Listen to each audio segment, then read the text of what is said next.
حضور صلی اللہ علیہ وسلم کے پاس ایک مہمان آ گئے رات کے وقت میں. جب وہ آئے تو حضور نے پوچھا کھانا کھانا ہے؟ تو انہوں نے کہا کھانا ہے. جھوٹ اور بھوک کو جمع کرنا منع ہے. کہا جی کھانا ہے. تو حضور صلی اللہ علیہ وسلم نے فرمایا ازواج مطہرات کے گھروں میں پتہ کرو کچھ ہے. حضرت ام سلمہ کے گھر میں پتہ کیا تو کہا یا رسول اللہ 4 دن سے روٹی نہیں پکی. حضرت زینب سے پوچھا تو کہا حضور کئی دن سے چولہا ہی نہیں جلایا.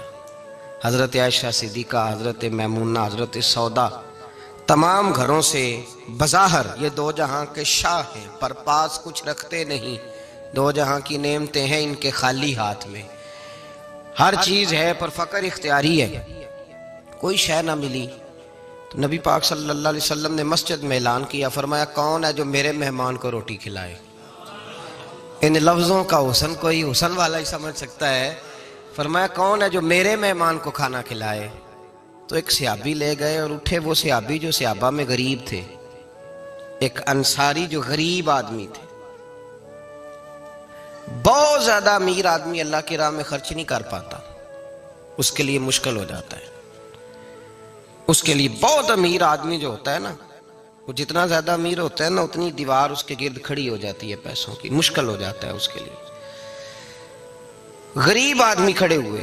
اگرچہ میرے محبوب کے غلاموں میں جو بڑے امیر تھے وہ بھی خرچ کرنے میں بڑے آگے تھے.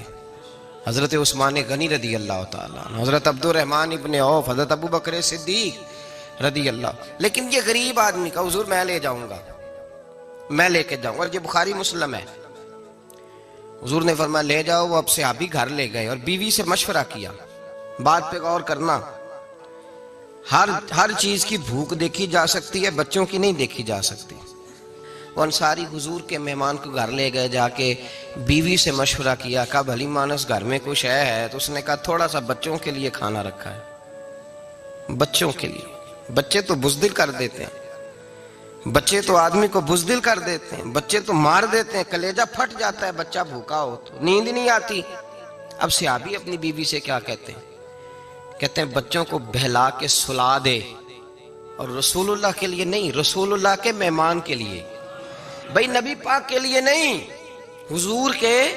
تجھ سے در در سے سگ اور سگ سے ہے مجھ کو نسبت، میری گردن میں بھی ہے دور کا پٹکا تیرا. تجھ سے در در سے سگ سگ سے ہے مجھ کو نسبت. لمبی بات ہے. کہ بچوں کو سلا دو.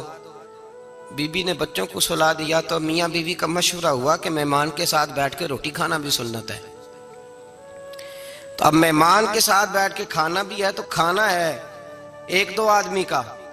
اب خاوند اپنی بیوی کو تیار کرتا ہے کہ میں بھی کھانے پہ بیٹھ جاؤں گا، تو بھی بیٹھ جانا. اور جب مہمان کھانے میں ہاتھ ڈالے تو اٹھنا، کہنا او ہو دیا تو صحیح کیا ہی نہیں، ابھی بجھ جائے گا، اور جا کے دیا بجھا دینا. ہم ہاتھ ہلاتے رہیں گے، مہمان روٹی کھاتا رہے گا. اور یار اس درد کو، اس کیف کو سمجھو. گھر میں بچے بھی بھوکے، بچوں کی ماں بھی بھوکی، بچوں کا باپ بھی بھوکا. دسترخوان پہ روٹی لگ گئی، روٹیاں چون ڈالیں. بی بی اٹھی کہنے لگی او ہو چراغ تو صحیح کیا ہی نہیں، یہ تو بجھ جائے گا. حوصلے مند بی بی جس نے بچے بھوکے سلا دیے. وہ بھوکے سوئے ہوئے بچوں کی بھوکی اماں اٹھی اور اپنے خاوند کی تابع داری میں اٹھی. میں گڈی تے ہتھ ڈور سجن دے، وہ جنج رکھے اونج رہنا ہے. اٹھی اور اس نے نہ دیا ٹھیک کرنے کے بہانے بجھا دیا. مہمان روٹی کھاتا رہا اور رسول اللہ کے نوکر قربانی دیتے رہے. وہ روٹی کھا کے سیر ہو کے بستر بچھایا تو سو گیا. یہ میاں بیوی ساری رات بچوں کی طرف دیکھتے رہے اور غور کرتے رہے اور راضی رہے کہ ہم نے حضور کا فریضہ نبھایا ہے. قربان جاؤں محبوب پہ، بے خبر ہو جو غلاموں سے وہ آقا کیا ہے. وہ صحابہ وہ اگر قربانیاں دیتے تھے تو جو اعزاز ملتا تھا وہ بھی بڑا شان والا ہے. صحابی کہتے ہیں میں فجر کی نماز پڑھنے مسجد آیا، پہلا قدم رکھا تو میرے کریم بولے. حضور نے فرمایا رات جو تو نے اور تیری بیوی نے عمل کیا ہے خدا کو بھی بڑا پسند آیا ہے، محمد مصطفیٰ کو بھی بڑا پسند ہے. اور پھر ایک لفظ اور ہے حدیث میں، ایک روایت میں کچھ جملے اور بھی ہیں. حضور نے فرمایا جب تو اور تیری بیوی رات مہمان کے ساتھ احسار کر رہے تھے نا تو عرش کا مالک تمہیں مسکرا مسکرا کے دیکھ رہا تھا. رب تمہیں دیکھ کے مسکرا رہا تھا، رب تمہیں دیکھ کے مسکرا، تر دامنی پہ شیخ ہماری نہ جائیے، ہم دامن نچوڑ دیں تو فرشتے وضو کریں۔ فرمایا وہ مسکرا رہا تھا کہ میرے بندے میرے رسول کی رضا کے لیے کیا کر رہے ہیں۔ اور صاحب دیکھو، نبی پاک کے لیے نہیں، خاندان کے لیے نہیں، خاندان نبوت کے لیے نہیں، حضور کے نہ سمجھیں یار، اس پہلو کو سمجھیں، نبی پاک کے بریلی کے امام بول پڑے، فرمانے لگے تجھ سے در، در سے سگ، سگ سے ہے مجھ کو نسبت، تجھ سے در، در سے سگ کتے کو کہتے ہیں فارسی میں۔ فرماتے ہیں محبوب تیرا دروازہ اور دروازے پہ کتا اور کتے کے پاس میں بیٹھا ہوں، چلو کتے کے پاس تو بیٹھا ہوں نا، میری گردن میں بھی کوئی تو پٹکا آیا ہی ہے نا، تجھ سے در، در سے سگ اور سگ سے ہے مجھ کو نسبت، چلو میری گردن میں بھی ہے دور کا پٹکا تیرا۔ قرآن مجید بول اٹھا، رب کریم نے فرمایا حبیب یہ تیرے غلام وہ ہیں کہ وَيُكْسِرُونَ عَلَىٰ أَنفُسِهِمْ وَلَوْ كَانَ بِهِمْ خَصَاصَةٌ، فرمایا ان کا حال یہ ہے کہ جس چیز کی شدید حاجت ہوتی ہے وہ بھی اپنے بھائیوں پہ قربان کر دیتے ہیں، وہ دے دیتے ہیں تیرے نام پہ۔ جب مکے والے مدینے آئے انصار مدینہ تو میرے مصطفیٰ کریم نے فرمایا نہ تمہاری نسلیں ایک ہیں نہ قبیلے ایک ہیں، لیکن تمہارا نبی ایک ہے، تمہارا رسول ایک، خدا ایک، کتاب ایک، تمہارا میری وجہ سے رشتہ ہے، چلو اپنے بھائیوں کے ساتھ احسار کرو، چلو احسار کرو۔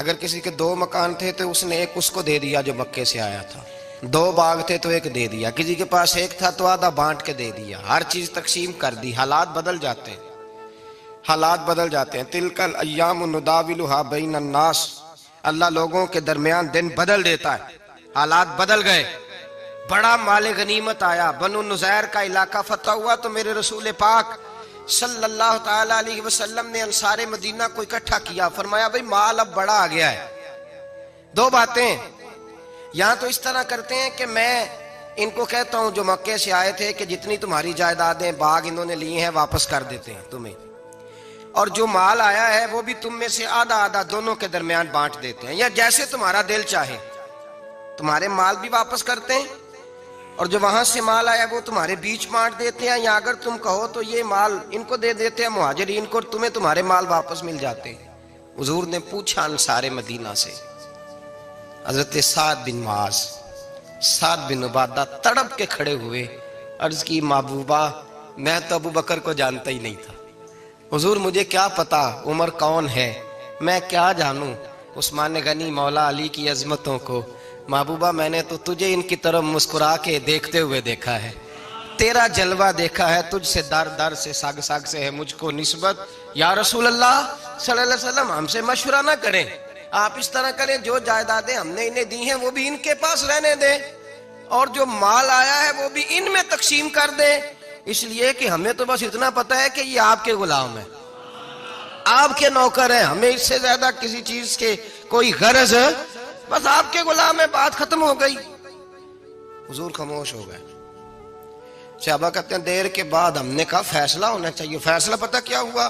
حضور نے ہاتھ اٹھائے، کہا اے اللہ میرے مدینے والوں پہ رحم فرما، اے اللہ میرے انصار پہ رحم فرما، اللہ ان کے جذبے قبول فرما۔ بھائی احسار والی زندگی وہ کیا بات ہوئی کہ میں نے بڑی قربانی دی ہے، اور جب تک تو قربانی نہیں دیتا تو قدر والا نہیں ہوتا، جو چیز قربانی سے حاصل ہوتی ہے اس کی قدر ہوتی ہے، جو چیز مفت میں آ جاتی ہے اس کی کوئی قدر نہیں ہوتی، کوئی قدر نہیں۔ میں اکثر سوچتا ہوں کہ حضرت خواجہ اجمیری کے خلیفے اجمیر میں بھی تو ہونے چاہیے تھے نا، لیکن ان کے خلیفے اجمیر میں نہیں ہوئے، دلی میں ہوئے۔ تو میں سوچتا ہوں دلی والوں کے خلیفے دلی میں ہونے چاہیے، لیکن دلی میں نہیں ہوئے، پاک پتن میں ہوئے، تو پاک پتن والوں کے یہاں ہو جاتے، وہ اس لیے کہ قربانی جو دیتا ہے نا، جو دور سے چل کے آتا ہے وہ قربانی کرتا ہے، قربانی دیتا ہے، اس کو قدر زیادہ ہوتی ہے۔ ہم نے کسی شے کے لیے کبھی قربانی نہیں دی، نہ دین کے لیے، نہ قرآن کے لیے، نہ مسجد کے لیے، نہ شیخ کے لیے، نہ طریقت کے لیے، قربانی تو ہے ہی نہیں۔ تو جو شے مفت ملتی ہے اس کا نہ مزہ آتا ہے نہ قدر ہوتی ہے، جو چیز قربانی کر کے لیتے ہو نا، قربانی کر کے اس کی قدر ہوتی ہے۔ کسی لیے کہا تھا کسی درویش نے، اس نے کہا تھا قدر نبیدہ ایک کی جانن دنیا دار کمینے، قدر نبی دا جانل واگے سو گئے وچ مدینے. ان سے پوچھو نا، ان سے پوچھو ان حضرات کو کتنی قدر تھی. قربانی اپنی زندگی میں دینا سیکھیں. ایک ہوتی ہے بندے کی ذاتی خواہش، اس کو کچلنا بڑا مشکل ہوتا ہے. قربانی بڑی ضروری چیز کا نام ہے، اور جو قربانی دینا سیکھ جاتا ہے وہ بچ جاتا ہے. کتیا 6 بچے جنم دیتی ہے لیکن قربانی نہیں نہ دیتی بچوں کی، تو ریوڑ نہیں بنتے، اجڑ نہیں بنتے. بکری 2 بچے پیدا کرتی ہے اور سال کے بعد ہزاروں بچوں، لاکھوں بچوں کی قربانی دیتی ہے، پر پھر بھی جدھر جاؤ بکرے ہی بکرے نظر آتے ہیں. جو قربانی دینا سیکھ جاتا ہے نا، یزید نے کوئی قربانی نہیں دی، اس لیے کوئی شخص بھی کھڑا ہو کے نہیں کہتا، حالانکہ 14-15 بیٹے تھے یزید کے، کوئی بھی کھڑا ہو کے نہیں کہتا میں اس کی نسل میں سے ہوں. امام حسین نے ساری قربانی دے دی. ایک زین العابدین بچے تھے، پوری دنیا میں اللہ نے سید عطا فرمائے ہوئے ہیں. جو قربانی دینا سیکھ جاتا ہے وہ بچ جاتا ہے. ہم نا قربانی کیا، ہمارے پاس تو اضافی شے ہے وہی دینے کو تیار نہیں. جب آپ تیار ہی نہیں تو سودا ہی نہیں کر، آپ نکلے ہی نہیں میدان میں، تو حاصل کیسے ہو؟ حصول تو تب ہوگا نا جب آپ کوئی انویسٹمنٹ کریں گے. تو آپ انویسٹ ہی نہیں کر رہے تو بھائی آپ نے پودا ہی نہیں لگایا تو پھل کیسے ملے؟ قربانی نہیں دی تو وہ درجہ کیسے ملے؟ اس کے لیے تو قربانی ضروری ہے. اب تمام صحابہ کی زندگی پڑھ لیں، حضرت ابو بکر سے لے کر حضرت بلال تک، یہ سارے قربانی والے ہیں. آپ تمام اولیاء کی صفت پڑھ لیں، غوث اعظم، جیلانی، داتا علی اجویری، خواجہ معین الدین، یہ سب قربانی والے لوگ ہیں. قربانی دیتے رہے تو بچے ہوئے ہیں. ان کے جو ساتھ تھے وہ بھی قربانیوں والے تھے. قربانی حصہ ہے طریقت کا، قربانی ضروری ہے. اور ہمارے صوفیاء تو کہتے ہیں جس شخص نے تصوف میں آ کے قربانی نہیں دی. بزرگوں کے پاس ایک شخص آیا، غالباً خواجہ نظام الدین محبوب الہی کی بات ہے، میرے ذہن میں نام پورا نہیں سما رہا. تو ایک مرید نے آ کے کہا حضور زکوٰۃ کتنی دینی ہے؟ فرمایا 2.5%. تھوڑی دیر کے بعد حضرت نصیر الدین چراغ دہلوی آ گئے، کہا حضور اللہ کے راستے میں کتنے دینے ہیں؟ فرمایا 50%. ایک ساتھی قریب بیٹھا تھا، اس نے کہا پہلے کے لیے 2.5% کا فتویٰ تھا، اس کو کہہ دیا دے دے. چند منٹ گزرے تو حضرت امیر خسرو بھی آ گئے، کہا حضور زکوٰۃ کتنی دینی ہے؟ فرمایا جو ہے سارا ہی لے آ، تیری 100% ہے. تو وہ ساتھی جو قریب بیٹھے تھے اس نے کہا بابا فتوے علیحدہ علیحدہ ہیں. فرمایا فتویٰ ایک ہی ہے، بندے علیحدہ علیحدہ ہے. فتویٰ ایک ہی ہے، مجھے پتہ ہے کون کتنے دے سکتا ہے. وہ جس کو میں نے 2.5% کہا ہے وہ بھی جا کے حساب کتاب کرے گا، اس نے 2.5 بھی پورا نہیں دینا. فرمایا جس امیر خسرو کو میں نے کہا نا سارا لے آ، اس کا دل کرے گا میں اپنا مکان بھی توڑ کے لے آؤں. میں نے فتویٰ ایک ہے، بندہ دیکھ کے بات کی ہے. بھائی قربانی نہیں ہے، اظہار ہی نہیں ہے، جذبہ ہی نہیں ہے، ہمارا مزاج ہی نہیں ہے. لیکن نا یہ اب ایک تو شریعت کی قربانی ہے نا، یہ تو اس پہ بھی لوگ بڑا سوچیں گے، اس پہ بھی لوگ بڑا سوچیں گے. فتوے پوچھتے پھریں گے کہ جی میرے اوپر تو ابھی میں نے تو 15,500 قرضہ دینا ہے، دوں کہ نہ دوں، کون سی دوں؟ فتوے پوچھیں گے. دینے کی دفعہ فتوے پوچھیں گے اور لینے کی دفعہ چھوٹی جو آتا ہے آنے دو. کبھی لینے کی دفعہ بھی فتویٰ پوچھنا صاحب کہ یہ مجھے اتنا مال آ رہا لے لوں کہ نہ لوں. وہ لے لیا، قابو کر لیا. جب دینے کی باری آئی تو فتویٰ احصار کریں. اور احصار صفت ہے مسلمان کی، یہ احصار کرنے لگتا ہے تو بچنے لگ جاتا ہے، اس کا فائدہ ہونے لگ جاتا ہے. قربانی دینے لگ جاتا ہے تو بچ جاتا ہے. کسی نے کہا تھا سن اے مسلمان، یہ نقطہ فیض قرآنی میں ہے، عظمت و اسلام اور مسلم صرف قربانی میں ہے. اگر تو جینا چاہتا ہے تو قربان ہو، اپنے مزاج میں قربانی. اور ایک عیسائی اسکالر تھا امریکہ کا، صرف ایک حدیث پڑھ کے مسلمان ہو گیا، کلمہ ہی پڑھ گیا. حدیث کیا ہے؟ جنگ یرموک ہے. تو 7 صحابہ زخمی ہیں، چور چور زخموں سے لیٹے ہوئے، گرمی بڑی شدید ہے. العطش العطش، پیاس پیاس پیاس پکارے ایک صحابی. ایک آدمی دوڑا دوڑا آیا، پانی کا برتن ہاتھ میں ہے، اس کے منہ کے قریب پانی کیا تو قریب ایک اور زخمی نے کہا میں بھی پیاسا ہوں. زخموں سے چور چور شخص نے، میدان میں پڑے ہوئے آدمی نے کہا یار پہلے اسے پلا دو، وہ زیادہ پیاسا ہے. وہ کہتا ہے میں جب اس کے پاس گیا، اس کو پانی دینے لگا تو ایک آدمی قریب سے اور بولا یار میرے تو زبان پہ زخم ہے، دوڑ کے آؤ، بڑی پیاس ہے۔ کہتا میں نے پانی کا کٹورا اس کے قریب جو کیا تو چوتھا بول پڑا۔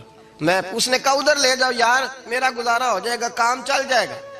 وہ کہتا پانچواں بول پڑا تو چوتھے نے انکار کر دیا، میں نہیں پیوں گا، پہلے اس کے پاس لے جاؤ۔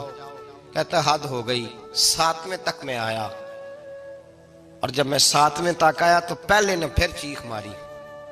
تو فرماتے ہیں وہ ساتواں کہنے لگا نہیں ادھر لے جا یار، اس کو پیاس زیادہ لگی ہوئی ہے۔ کہتے ہیں جب میں اس تک گیا تو وہ جام شہادت نوش کر چکا تھا۔ پلٹ کے دوسرے کے پاس آیا تو وہ بھی فوت ہو گیا۔ تیسرے کے پاس آیا تو وہ بھی رب کریم کی بارگاہ ناز میں حاضر ہو گیا۔ ساتوں شہید ہو گئے۔ تو پانی کا کٹورا میرے ہاتھ میں رہا، میں کبھی آسمان دیکھتا، کبھی زمین دیکھتا، کبھی پانی دیکھتا، کبھی میں ان 7 شہیدوں کے چہرے دیکھتا۔ پھر دل میں خیال آیا یہ تو گردنیں کاٹنے والے تھے، یہ تو ایک دوسرے کو قتل کرنے والے تھے، یہ تو خون پینے والے تھے۔ آج یہ سارے اس لیے کر رہے ہیں کہ سارے محمد عربی کے غلام بن گئے، رسول اللہ صلی اللہ علیہ وسلم کے نوکر بن گئے۔ وہ کہتا میں نے حدیث پڑھی تو میں مسلمان ہو گیا۔ میں نے کہا یہ جذبے دنیا دار بندہ پیدا نہیں کر سکتا، یہ جس نے جذبہ پیدا کیا ہے وہ اللہ کا سچا رسول ہے۔ میرے بھائی اظہار کا مزاج پیدا کریں۔ قربانی تو نہیں رہی معاشرے میں، اظہار ہی تو نہیں ہے۔ ہم روایتیں پڑھتے ہیں سنتے ہیں، لیکن آپ یقین کریں پنکھے کے نیچے مسجد میں کوئی دوسرے کو جگہ دینے کو تیار نہیں۔ پھر پنکھا ہے نا چل رہا ہے تو کوشش ہے کہ مجھے عین اس جگہ ملے جہاں پنکھا چل رہا ہے۔ اتنا بھی اظہار کرنے کو لوگ تیار نہیں، اتنا بھی، اور درجے بڑے بڑے لینے چاہتے ہیں، بڑے بڑے درجے۔ وہ ہمارے پاس لوگ آتے ہیں، 2-4 لفظ لکھے ہوتے ہیں نا نام کے ساتھ، کوئی علامہ لکھ دیتا ہے، کوئی پیر صاحب لکھ دیتا ہے، تو لوگ بڑی باتیں پوچھ لیتے ہیں۔ کئی دفعہ آ کے پوچھتے ہیں میرا زیارت کرنے کو دل کرتا ہے۔ میں کہتا ہوں یار تو نے آخری سیڑھی پہ پیر رکھ دیا ہے، بالکل آخری پہ۔ دل تو تیرا جس چیز کو کرے گا تو وہ کرنے لگ جائے گا۔ پہلے شروع تو حضرت جنید بغدادی رحمت اللہ تعالی علیہ، وہ دریا کنارے کھڑے تھے تو آپ دریا کے اندر پیر رکھا آگے جانے کے لیے۔ یہ اعلیٰ حضرت نے لکھا ہے واقعہ ملفوظات شریف میں۔ دریا پار کرنے کے لیے پیر رکھا تو ایک شخص کہنے لگا حضور مجھے بھی ساتھ لے لیں۔ آپ نے فرمایا میں دریا پار کروں گا تو اس طرح کرنا، میرا کرتا پکڑ لے اور یا جنید یا جنید کہنا شروع کر دے۔ یا جنید یا جنید، اس پہ فتویٰ بھی لگ جاتا ہے، پر کیا کرے، اب مسئلہ تو صحیح ہے نا۔ تو پیر میرا پیچھے سے کرتا پکڑ لے اور یا جنید کیا ہے، وہ کہتا ہے پیر رکھا نا حضرت نے پانی میں تو میں بھی پیچھے۔ تو حضرت جنید بغدادی کیا کہتے ہیں یا رحمان یا اللہ، یا رحمان یا اللہ، وہ خود یہ پڑھ رہے ہیں اور مجھے لگایا یا جنید پہ۔ کہتے ہیں دریا میں وہ بھی چلنے لگے تو میں بھی، یوں لگا جیسے پکے فرش پہ چل رہے ہیں۔ کہتے ہیں تھوڑا سا گزرا تو میں نے کہا بابا خود یا رحمان یا اللہ کہہ رہا ہے اور مجھے یا جنید پہ لگایا ہوا ہے، تو چلو میں بھی یا رحمان یا اللہ پڑھتا ہوں۔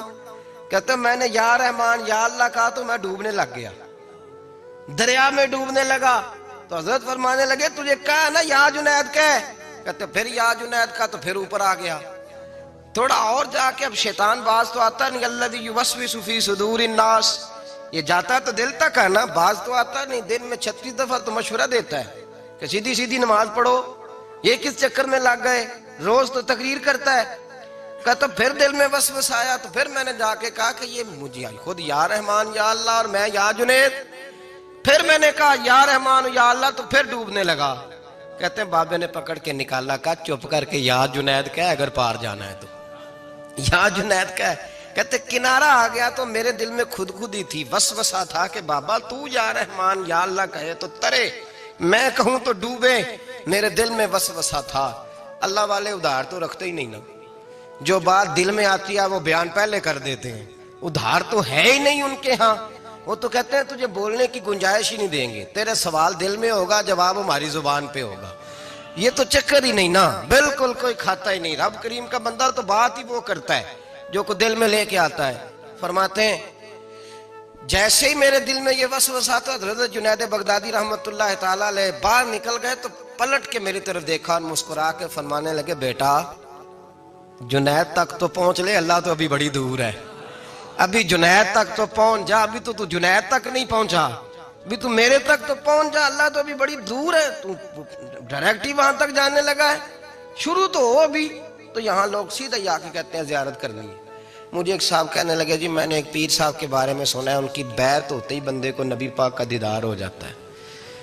میں نے کہا ٹھہر جا ذرا، اس کو بھی کہہ بریک پہ پیر رکھے، بیعت کرتے ہی دیدار ہو جاتا ہے؟ یہ کوئی لوٹ سیل ہے؟ زندگی گزر جاتی ہے انسان کی، مر جاتا ہے، اور جس کو حضور کا دیدار ہو پھر بچ جائے، پھر قائم رہے، پھر اس کی زندگی نہ بدلے، پھر اس کا دنیا سے کوئی تعلق رہ جائے۔ یہ پوچھ ابو بکر صدیق سے جنہیں دیدار ہوا تھا، جب دیدار ہوا تو یار رہا ہے، باقی کوئی شے بھی نہیں رہی، پھر محبوب رہے اور کچھ بھی نہیں بچتا۔ تو وہ کس طرح کا ہے جو دیدار بھی کراتا ہے اور پھر کہتا جاؤ دکان بھی کھول لو جا کے؟ یہ کیسی بات ہے؟ وہ ایک منزل ہے، وہ اپنی جگہ پہ آ کے آتی ہے، اور یہی بہتر ہے کہ پردوں میں وہ پردہ پوش رہے۔ وہ اگر پردے اٹھا دے تو کسے ہوش رہے؟ پھر مشکل ہو جاتا ہے معاملہ، مشکل ہو جاتا ہے۔ تو بھائی یاد رکھیں، قربانی دینا سیکھیں، اثار کرنا سیکھیں، اور صفر سے شروع کریں۔ زندگی میں ہم لینے کے چکر میں پڑ جاتے ہیں تو نقصان اٹھاتے ہیں۔ عقل کے گھوڑے کم دوڑائیں، محبت کے ساتھ عمل زیادہ کریں، دماغ کا استعمال کم کریں اور عمل زیادہ کریں، زیادہ عمل کریں، ورنہ شیطان تو نماز بھی نہیں پڑھنے دے گا۔ وہ تو کہے گا کہ جناب چلو ٹھیک ہے، اللہ نے معاف ہی کر دینا ہے نا، وہ تو کچھ بھی نہیں کرنے دے گا۔ دماغ کا استعمال کم کریں اور عمل زیادہ کریں، جد و جہد زیادہ کریں، اظہار کریں، قربانی کریں، اپنی زندگی میں کریں، کسی کے لیے کچھ اظہار کریں، کسی کو کچھ دیں۔ یہ جو ہم اولاد کے لیے قربانی دیتے ہیں نا، تو یہ قربانی نہیں ہوتی، یہ لالچ ہوتا ہے، یہ سودا ہے۔ پتہ ہے آپ کو، یہ سودا ہے۔ ہم بچپن میں ان کی خدمت کریں گے، یہ بڑھاپے میں ہماری خدمت کریں گے، تو یہ تو تجارت ہے، یہ کوئی اصول نہیں۔ میرے بچے بڑے ہو گئے تو مجھے خیر صلی اللہ، یہ تجارت ہے بھائی، یہ تجارت ہے، یہ قربانی نہیں، تو تجارت ہے۔ یہ آپ جو کر رہے ہیں یہ تو کمیٹی ڈال رہے ہیں آپ، اور چونکہ نیت یہ ہوتی ہے خدمت کی، تو پھر نصیب والوں کو خدمت ملتی ہے، قسمت والوں کو ملتی ہے۔ ورنہ بچے کہتے ہیں ابا جی ٹھیک ہے آپ نے ہماری خدمت کی، تو سارے کرتے ہیں، آپ نے کوئی نوکی تھوڑی کی ہے چھٹی۔ آپ وہاں بیٹھیں، چائے ملے گی وقت پہ پہنچے گی، لیکن آپ مداخلت نہ کریں کسی چیز کے اندر، تجارت نہ کریں، اظہار کریں، قربانی کریں۔ ہمارے صوفیاء یہ کہتے ہیں اولاد سے بھی توقع نہ کرو خدمت کی، نہ توقع کرو، بس یہ کہو کہ میرا رب مجھے بڑھاپے۔ دیکھیں نا نبی پاک صلی اللہ علیہ وسلم نے دعا مانگی، اے اللہ ارذل العمر ہونے سے بچا، عمر کے اس حصے سے بچا جس میں دوسروں پر انسان بوجھ بن جاتا ہے، دعا مانگ۔ تو یہ لالچ بھی نہ کبھی زندگی میں رکھیں کہ میری فلاں آدمی خدمت کرے گا، یہ لالچ بھی برا ہے، اس پر بھی توجہ نہ کریں۔ اپنی دنیا آپ پیدا کر اگر زندوں میں ہے، سر آدم ہے، ضمیر کن فکاں ہے زندگی، یاد رکھیں۔ ہوش آنے سے لے کر اپنا یہ ذہن بنا لیں کہ میں آج سے اپنے آپ کو خود چلاؤں گا، میں سایہ دوں گا، بھکاری بن کے کبھی کسی سے سہارا مانگوں گا نہیں، سہارا دیں، کسی کے لیے قربانی دیں، اظہار کریں، جد و جہد کریں۔ جو چیز آپ کے بس میں ہے وہ تو ہے، جو بس میں نہیں اس میں بھی کوشش کرنے کی آپ کوشش کریں، تگ و دو کریں۔ قربانی سے انسان سنور جاتا ہے، بن جاتا ہے۔ اللہ تبارک و تعالی ہمیں سنورنے اور بن جانے کی توفیق عطا فرمائے۔